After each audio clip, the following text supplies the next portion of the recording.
Hey guys, Brenden. By the way, that audio guide today, I'm going to give you an overview of Pro Tools. Now, this is not going to go into every in-depth thing that it does, but it will give you the surface of what you're looking at, and it will help you get going. So let's start from the left, and then we will work our way to the bottom right corner. So up in the top, you have these four modes: shuffle, spot, slip, and grid. Now there are two grid options: relative grid and absolute grid. Absolute grid will snap absolutely to the grid, so I like to just keep it on that one. Now, what do these four options mean? Let's zoom in and take a look. So let's say we have here our track and we have it on grid mode. That means when we select our track and drag it, it will snap to the grid. So right now our grid is set up on 1, which is right here. So if we increase the resolution on that grid, now it will snap on these 16th notes, right? And if you do slip, then that means you have free hand, okay? And you can move it wherever you want. It won't snap to anything. In spot mode, when you click on your source or your audio clip, then it can say, okay, I'm going to start at this point. So it's a snap to X point on the grid. So that's like, okay, if I'm doing sound design for a film and I know the filmmaker said, okay, at marker whatever, then that's where I want you to start your song. So you could say, all right, at time code, whatever the filmmaker gave me, I can snap it to that point.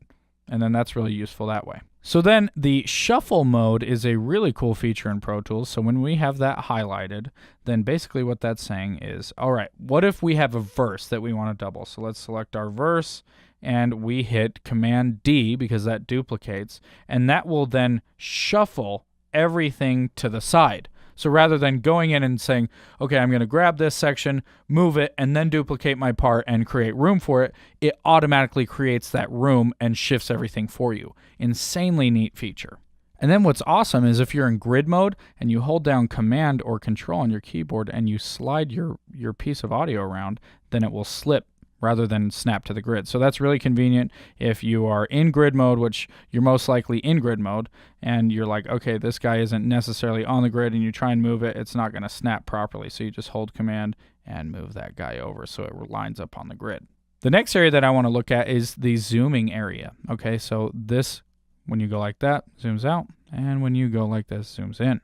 Okay, now you can also do that on your keyboard by pressing Command and the brackets, which are next to your P button on your keyboard. Okay, so zoom out, bracket left, and bracket right zooms in. All right. Now what's cool about Pro Tools is they have this button right over here, this AZ button. Okay, so when it's orange, it's on. And what that does is basically cut out extra buttons that you have to push to execute commands. So like I said, Command and bracket moves out. But when you have this guy engaged, then R and T zoom in and out. And then within this zooming area, you have your wave zoom. All right, so audio zoom in, you can click up or down or drag it, either one. Now what's convenient about that is if you get some tracks that are really quiet and you can't see the waveform like this and you're trying to edit them to the grid, then you just go over here and pull that up, and then it's really easy to edit to the grid. And then right here, it's the same thing but with MIDI notes, so it makes the MIDI notes bigger. So like right here, we have a MIDI track and we can contract those notes so they're really thin or expand them, all within your edit window. And then below that, we have zoom presets. Now what's awesome about this is if, let's say you're way zoomed in here, editing this transient, making sure it's right on the grid and you're right up there, you're slipping it, whatever, and you want to zoom back out. You don't want to hit R a bunch of times to zoom out. You can just hit 1 and it will take you to that zoom preset, or 2, or 3, or 4, or 5. Okay, and that is a very fast way to snap back and forth between different zoom areas. And what's even cooler is you can customize those things. So let's say you don't like where 4 is. So let's say we want to make this our 4. You hold down Command, and then it flashes like that, and that means 4 is now stored. So if we go from 1 to 4, that's our new preset. Just hold down Command and click. Make sure it flashes blue like that. And also if you hold Control and press 1, 2, 3, 4, 5, then you can move between those zooms rather than go up here and click, right? So I'm just holding Control and pushing those buttons. So then moving right here, we have a magnifying glass. Now you can do either normal zoom or single zoom. So single zoom basically says, all right, I'm going to highlight this part, and it snaps there, and then it snaps back to whatever you had selected. And you can also do normal zoom, which is saying, okay, it's always going to stay on this magnifying glass. So you can click and zoom in, hold Option, and zoom out. And of course, you can highlight your piece and zoom in. Right here is zoom toggle, so that will smash your track down, whatever you have selected to be mini. Okay, so it makes everything micro. Right here is tab to transient. So what's awesome about this is if I'm right here, if my cursor's right here, all right, and I want to know where the first area of audio comes in, I can hit tab and it will go there. So now I zoom in and it's like, all right, that's your transient. So if you're trying to line something up, then you say, all right, tab, I'm going to hit B for break. So that cuts the audio when you hit B. Then you can just drag it to that hit and you know, okay, that is dead on the hit. So you don't have to like zoom in and say, oh man, where's that transient? You just hit tab, pull it over. Really quick and fast. And then this guy right here is mirrored MIDI editing. Now, when this is on, let's say that you recorded a loop or whatever, and you messed up a note or you wanted a new note. Then with that engaged, then you can add in a note and it will put it across the board without having to go in and fix each individual loop. Really helpful time saver. All right, and then this next guy is automation follows edit. So when it is blue, that means if you click on a clip, then it will also select the automation. So like right here, we have this guitar track and we have our volume automation that is being selected because it's blue. Now, if we were to make that orange, then it's not selected. So that comes in handy if, let's say, you want to copy the guitar but not the automation, you just copy it over and it will just copy the audio but not the automation. Blue obviously copies the automation. Really cool tool. This guy right here is automatically engaged when you open a Pro Tools session. Link, timeline, and edit selection. So what that's saying is when you select something, then it will set this region right here with these blue arrows. So if you click right here, it'll set it there, here, there. So if you go right here and right click and make sure that your loop is checked, then you can loop this area, right? And it will keep playing that part over and over, which is really helpful if you need to fine tune something. But let's say that you want to edit something else while that's playing, like you want that to keep going, but if you click, then that disengages your loop bar. So let's set up our loop bar and then disengage that. So now we can go in and edit other things while this is looping, right? So we can click and it will not change our loop bar. So then this next button right here, link, track, and edit selection. Basically what that's saying is if we have an area selected and that is turned on, then it will follow our track wherever we click. Right, so this comes in handy if, let's say, we love this intro and we want to duplicate it.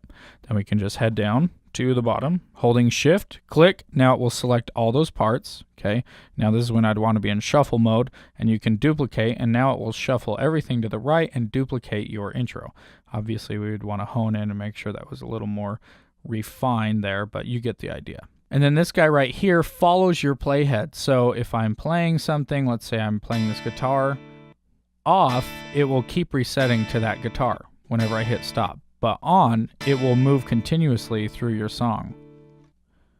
So this is a cool tool to have disengaged if there's like an area that you need to keep focusing on, but you don't want to loop it, then you can just keep having it play from that same spot without resetting.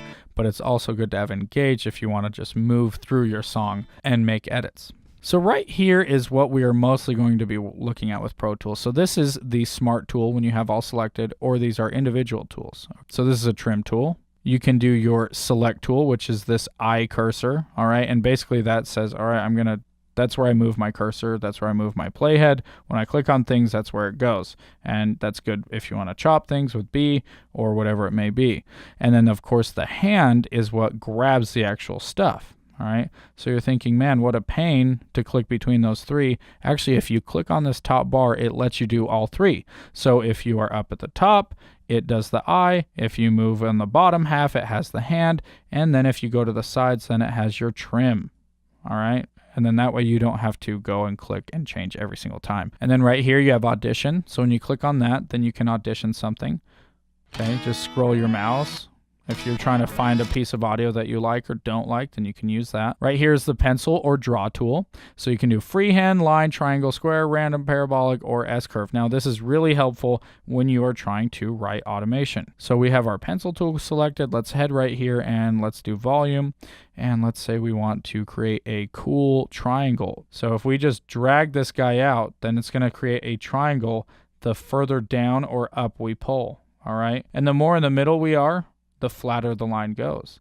So if you want to do cool pan or volume, like, then you just pull that guy up and move it down, and it does it for you rather than creating a whole bunch of different points. It's super convenient. or you can do it with a square or whatever. These all apply. So if you have like a kick that you wanted to gate out but do it with volume, you can do it with that rather than go in and chop the kick up individually. It does the volume automation for you like that. All right, so that's the most intense part of this tutorial. So let's move on. Right here is our beats. Okay, you can change that minute, second, time code, all that jazz. And then this tells you where your cursor is. This tells you on your selection if, okay, we're starting 4/3 and ending at 7/1, and here's your length. It's really cool. So if you want to tell a client, hey, how long was that chorus? Then you can select the chorus and say, oh, it was 15 seconds. Right here will tell you if some tracks are soloed or muted. So if you're like, man, what is going on? I'm not hearing anything. Like if you're playing in a blank space, then you can look right here and say, oh, something must be soloed. And same with mute. If there's a track that's not playing, then that's probably why. Right here engages MIDI notes while you're playing. So if you want to jam out to the piano, make sure that this is turned on while it's playing, and off will disengage. Like if you have an annoying friend on the piano that won't stop, just turn that off. So right here is for when you draw in MIDI. So this will say, okay, I'm going to follow the grid, or you can tell it what MIDI notes to draw in, and this is the velocity that it will draw in. Moving over to the right, you can do grid, and you can change the grid setup. Okay, so 1 bar, you see that the grid gets bigger, and 16th notes, it goes a lot thinner. And here you have your sync button, your stop button, your play button, and if you right click on your play button, you can have these options. Like I mentioned earlier, loop button is in here. Then you have your record button. If you right click on there, same thing. Here you have a count off. This is where your metronome and tempo is set up. So if this is on, then when you start recording, it will give you 2 bars. You can customize that by double clicking and messing with your metronome settings right here. All right. And then right here, you've got the wait for note option. So basically that will hold off recording until that note kicks in, and then it will start recording. You have your metronome, MIDI merge, and your conductor track. Right here, you have your output, right, to make sure they're not clipping. And that's pretty much it for the top bar. Now moving down, you have your quick view. So this is like a quick scrub. So you can just click and drag and you'll be able to see all your tracks. And then you can pull down and move around that way if you want to navigate really fast. You can also enhance that view by dragging it down and saying, oh, I remember the chorus is right here, and right here. So that's a quick way to zoom in and punch into a section of the song that you want to go to quick. And then below it, you have these options: markers, time code, bars, like it's divided out up here. And then you can right click and add things that you want to in there or take away. Right here, you can add in what you want to see on your bar. So obviously inserts are things like your plugins, like your EQ, your compressors. Okay, so when you want to insert a plugin, you click right there. And this is just another column to do so. So if you don't have anything in this column and you want to clean it up, you can just uncheck inserts F through J, and then it will clean all that up. Okay. Same with sends. Sends are buses or auxiliary tracks. If you're not sure what that is, watch my video, What is a Bus? Okay, so you can set those up like that, and you can do send to bus or output or track or whatever you want to do. And again, you can hide those and collapse those right there. And then over here, you have your input, okay, on the top, and then your output on the bottom. And you can adjust the volume of your output by clicking right there. And this is the fader that you are outputting to. All right, so you can control all those options. This is where it's panning. You can also see that right here. Okay, and you can also see the output right here if you click and drag that. This right here is just a larger view, so you can see it in a channel form rather than this really small window. But either one works the same. Right here, you have your track name. Double click to rename it, and you can also leave comments like, love this guitar. And okay, so now if we right click and open comments, then it will pull that up.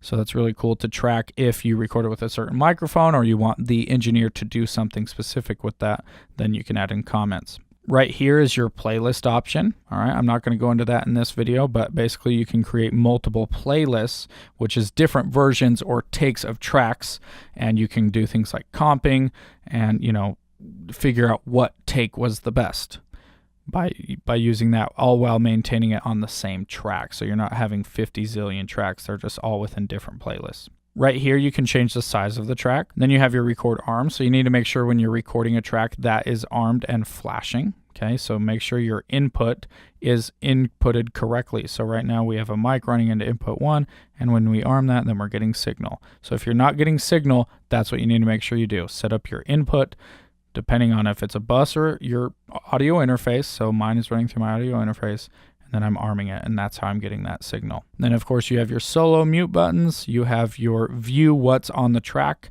So you can look at the block of audio. You can look at the playlist like I was talking about earlier right here. So right now there's nothing in this playlist. You can look at the waveform. Okay, so right here we're looking at that waveform. You can look at volume automation, mute automation, pan automation, all that good stuff. Here is where you can set up elastic timing. So if you want to do samples or ticks, you can change that right there. And then on the right to it, this little cone thing, you can click on it and do elastic audio. And basically that stretches your audio to be beat synced. Like if you have a drum set, then you can click on this and make sure it's on ticks or samples, and then do rhythmic, and it will match that up to the grid. Really helpful time saver. Sometimes it's not insanely transparent, but if things are a little bit off, that saves you a ton of time to go in and edit tiny little things. Again, like I showed earlier, right here is a drop-down menu for automation that's going on. So on some of these tracks that have crazier automation, like this one, we can drop that down and see, all right, there's volume automation, there's the mute automation, there's the pan automation, right, pan left, pan right, or all pan types, okay, and it breaks that down for us, or frequency. And you can add different views by doing plus or subtract. So if you have a whole bunch of automation going on and you want to look at it individually, then you're like, wow, all of that is going on, and then you can collapse it right there. So it keeps it nice and tidy. And then if you want, you just leave this on waveform and then quickly view automation like that. Really nifty tool, and it keeps it very clean looking. And then on your left, you have your tracks. So these are all the tracks that are in your arrange window, all right, in your edit window. So if you click on a track, it will highlight in your left track window, as you can see it moving around there. And then down in our bottom left, we've got groups. So you can group things together. So if you click on one track and do shift and do another one, or command, it will select that as well. And you do command G or control G if you're on a PC. And this is how you create a group. So it says, here's what's available to make into groups. So you can click on a bunch of different things and add them to groups and then group them into something. So let's say random stuff, sudduff, random sudduff. So we're just going to select a whole bunch of stuff. We did shift there to select that, and we added that all. So now this is all going into this group. You can have IDs, so you can label things really nice, and you can have all of these things say, okay, this is what's going to share in the group. We're going to share mutes. We're going to share solos, sends, all that stuff. And then this will apply to the edit and mix window, edit only, mix, and then you hit OK, and now this group pops up down here. So if I click on that, then it will select everything within that group. And so if I click solo, then it's going to solo everything in that group, unsolo, because that's what I selected, right? Mute everything. Really cool if you have drums, vocals, guitars, and you say, okay, I just want to hear guitars, and you just listen to guitars, or just drums, and so on. And then in the bottom right, okay, you have your zoom in and out on here, zoom in and out vertically, and then right here, this little tiny button has the browser of your clips. So these are all the clips that you have recorded in the course of your song. Okay, so if you deleted them out of your edit window, then they are still in here. So if you ever want to recall something, then you can pull it back up. So that's why it's good to name tracks so you can remember what they are. And then of course you can audition these tracks by holding the Option or Alt key and say, oh, that's the snare track. All right, cool. And what's cool is if you click on it, then it will highlight in your project, right? So let's go back up to these guitars. This is saying, oh wait, what was this? Oh, that's your guitar. Oh, there's your guitar. There's your guitar. Okay, so like right there, that's the guitar that's being selected. And then last but not least, the mix window. So we access this by command or control if you're on a PC, and the equals button on your keyboard. So that swaps between those two windows, command and equals button, okay? So what's awesome about the mix window is you can look at everything in a more condensed version without worrying about all those waveforms. So right here, you can access the same stuff that we saw earlier. And again, right click and you can control the exact same things that you saw earlier. So it looks just like what we saw on our edit window, but in a more compact way. And I feel like this is a lot easier to read than the stuff in our edit window. So what's really awesome about the groups is that you can only focus on certain groups. So let's say that we only want to look at drums. So we head right here, drums. All right, so drums are selected, and then you hold control.